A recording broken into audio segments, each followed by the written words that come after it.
Condylome acuminé, condylome. Définition. Les condylomes acuminés résultent d'une infection par le virus du papillome humain, VPH. Ils sont contagieux et sont sexuellement transmissibles. Il s'agit en général de verrues bénignes de la taille d'une tête d'épingle.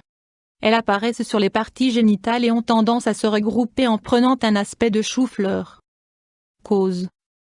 Il existe près de 80 sous-catégories du virus VPH, dont certains peuvent être à l'origine du cancer du col de l'utérus. Avec les chlamydia et l'herpès, l'infection au VPH fait partie des maladies sexuellement transmissibles les plus répandues. Transmission. Rapport sexuel avec des partenaires multiples. Rapport sexuel non protégé. Transmission par des serviettes sales rares. Une mère infectée peut contaminer son enfant lors de l'accouchement. Facteur de risque supplémentaire. Petite plaie suintante. Système immunitaire affaibli. Inflammation de la peau et des muqueuses. Tabagisme. Drogue, cannabis, cocaïne. Certains médicaments, immunosuppresseurs. Troubles, symptômes. La durée d'incubation, période entre la contamination jusqu'à l'apparition des premiers symptômes, dure environ 2 à 4 semaines. Les infections au VPH peuvent être asymptomatiques. Verrues de la taille d'une tête d'épingle sur les parties génitales, l'anus ou le côlon. Condylome isolé ou regroupé. Chez l'homme, au niveau du pénis ou du prépuce. Chez la femme, au niveau des grandes lèvres, du vagin ou de l'urètre, rare. Condylome au niveau de la muqueuse de la bouche, transmission lors de relations sexuelles orales. Rarement, des mangeaisons ou brûlures au niveau des verrues. Examen, diagnostic.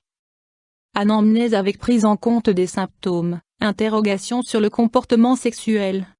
Généralement le médecin identifie les condylomes à l'œil nu. Il existe cependant des formes de condylomes invisibles bien qu'une infection se soit produite. Verser quelques gouttes d'acide acétique sur les verrues pour les rendre visibles. Chez les femmes, examen du col de l'utérus au microscope spécifique. Biopsie et recherche de VPH. Options thérapeutiques. Dans la plupart des cas une infection au VPH guérit d'elle-même. Toutefois les condylomes doivent être surveillés car ils se propagent très rapidement. Mesures générales. Il convient d'inclure le partenaire sexuel dans le traitement. Le type de traitement dépend de la forme, de la taille et de la localisation des condylomes. Les sujets immunodéprimés, malades chroniques, patients atteints du sida ou femmes enceintes, doivent bénéficier d'un traitement différent.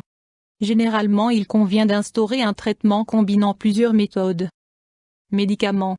Imiquimod, substance stimulant le système immunitaire et combattant les virus. Elle peut être appliquée sous forme de crème. Effet indésirable, rougeur et brûlure éventuelle. Interféron, protéine spécifique produite par les cellules humaines en cas d'attaque virale et agissant contre l'infection, peut être appliquée sous forme de gel après intervention chirurgicale. Autres applications. Tamponner les verrues avec une solution de cautérisation, podophylotoxine, effet indésirable, douleur et irritation de la peau. Acide trichloracétique, application régulière par le médecin, effet indésirable, douleur et brûlure de la peau. Traitement par le froid, cryothérapie, congélation des verrues avec de l'azote liquide. Intervention chirurgicale. Les condylomes peuvent être enlevés sous anesthésie locale, au moyen de rayons laser, de l'électrocoagulation ou du scalpel. Complications possibles. Le taux de récidive est important malgré l'instauration d'un traitement. Même guéris, les condylomes peuvent réapparaître. Mesures préventives. Rapport sexuel protégé, recours systématique au préservatif. Inclure tous les partenaires sexuels dans le traitement. Chez les femmes ayant contracté une infection au virus VPH, un frottis doit être réalisé au moins une fois par an afin de détecter et traiter le plus tôt possible un éventuel cancer du col de l'utérus. YouTube Dr Alabé.